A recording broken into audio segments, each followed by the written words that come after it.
Good evening. An animal shelter in Somerset has been inundated with offers to rehome a dog found abandoned after the Glastonbury Festival. Dolly was found in a tent left on the site last weekend, and a little earlier I went to visit her to see how she was getting on and was pleased to find out she's making a slow but steady recovery. Rolling around in fields not far from where she was found, it's hard to imagine how anyone could abandon her. But it's been almost a week since security discovered Dolly in one of the 5,000 tents left at Glastonbury Festival. You know, the chap found her in a tent in amongst all of the rubbish, bottles of urine just scattered around. He suddenly saw movement and realised that there was a dog in the back of the tent. There was a small cardboard box with some biscuits in and an empty water bowl. He immediately obviously gave her some water and she was just so thirsty. She was just panting, very, very stressed, just wanting to sort of escape, wanting to find her owner.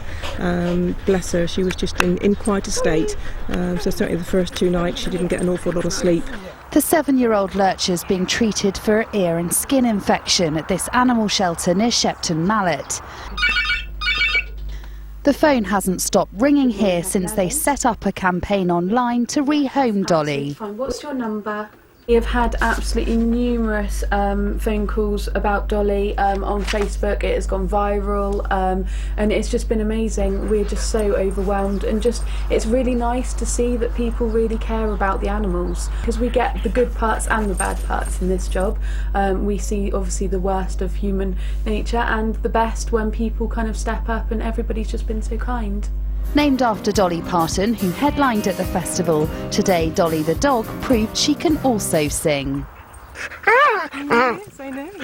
It'll be a few weeks before Dolly's well enough to leave here, but Lynn's still keen to hear from anyone who might be interested in rehoming her. And you can find out much more about that story as well as the rest of the day's news on our website. The site of the Banksy mural in Cheltenham is itself becoming an impromptu public art gallery. The so-called Cheltenham Spies have been covered up by wooden screens, but other artists and even Banksy lookalikes have added their work, along with pleas for the mural to remain where it is. A notice issued by the council has stopped work on the Grade 2 listed building after it was revealed the owner of the house planned to sell the work. Just one day after St Paul's Carnival, and Bristol has been celebrating another festival, this time on 2 wheels.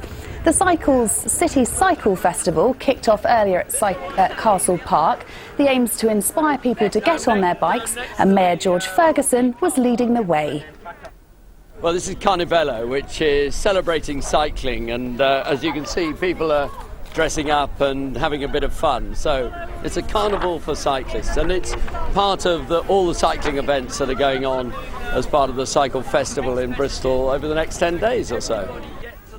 We all love cycling, and it's that that fantastic feeling that you get of the wind in your hair, and especially on a day like this, it's just so great. I think it's fantastic. I think the more cyclists around Bristol, the better. It's green, it's friendly, and at the end of the day it just saves an awful lot of congestion.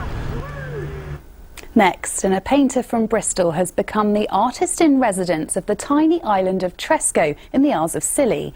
Anthony Garrett has created 4 giant outdoor works of art, including an outdoor trail. He uses huge landscape paintings, all of which have to withstand the unpredictable island weather. Cathy Wardle went to meet him. Artists have long been drawn to Tresco for its picture postcard scenery and natural light, but they don't normally leave their paintings behind or in the hands of nature.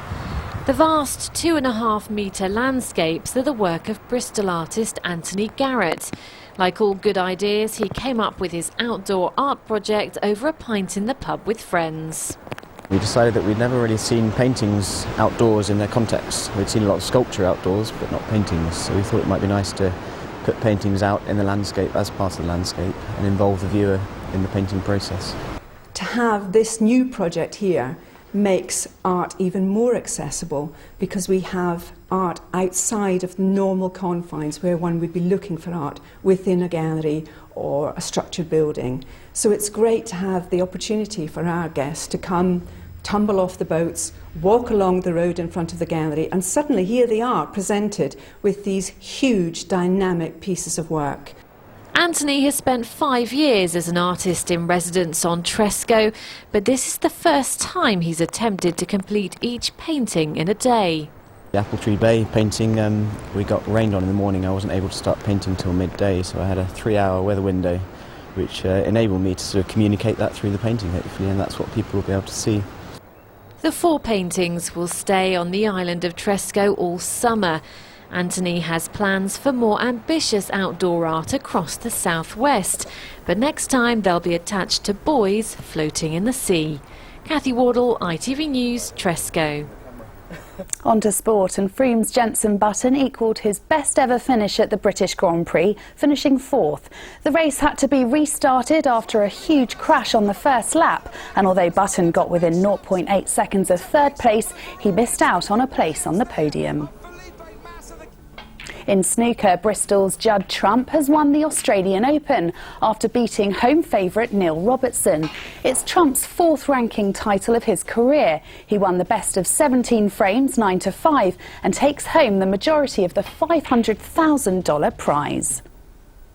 Next, and a reminder, we're searching for an amazing fundraiser to represent our region at the Daily Mirror's Pride of Britain Awards. We're inviting nominations for someone who raises funds for a great cause.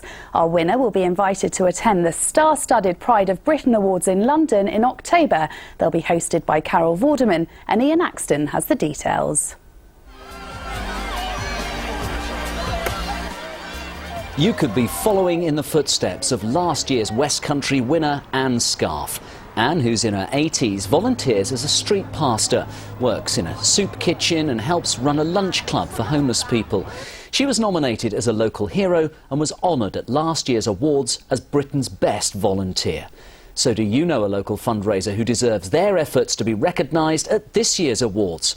The person you nominate must be aged 16 or over. Go to itv.com/Pride of Britain for all the information. You'll also find nomination forms in Lidl stores, and full terms and conditions can be found at itv.com. Now let's take a look at next week's weather. Here's Philippa Drew.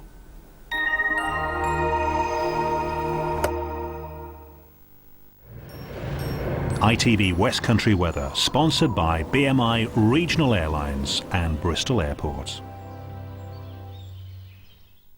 Hello there. Well, the theme of sunny spells and scattered showers is set to continue for the next few days, and where we do see the sunshine, it will feel fairly warm. Back to tonight then, mostly dry. I think some nice clear spells around, and temperatures fairly cool under the clearing skies, down to around 10 or 11 Celsius. 1 or 2 showers out to the west, and that's really how we start the day tomorrow. So a few showers around, all fairly light and few and far between to start the day. The best of the sunshine always out to the south and east. For the afternoon though, I think showers becoming more organised, perhaps heavy in nature as well, and we can't rule out the odd rumble of thunder. The best chance of staying dry still down towards the southeast of our patch, and here the best of the temperatures. And thereafter, becoming drier I think for the middle part of the week, and a touch warmer too. Sponsored by BMI Regional Airlines and Bristol Airport.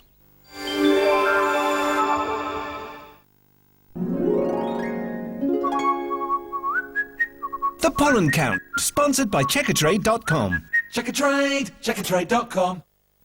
So a mixture of sunshine and showers through tomorrow and Tuesday means that pollen levels should be in the moderate category, and it's good news for hay fever sufferers. That's where they're set to stay through much of the rest of the working week. Well, that's it from us. We're back tomorrow morning during Good Morning Britain, but from all of us here, have a lovely evening. Good night.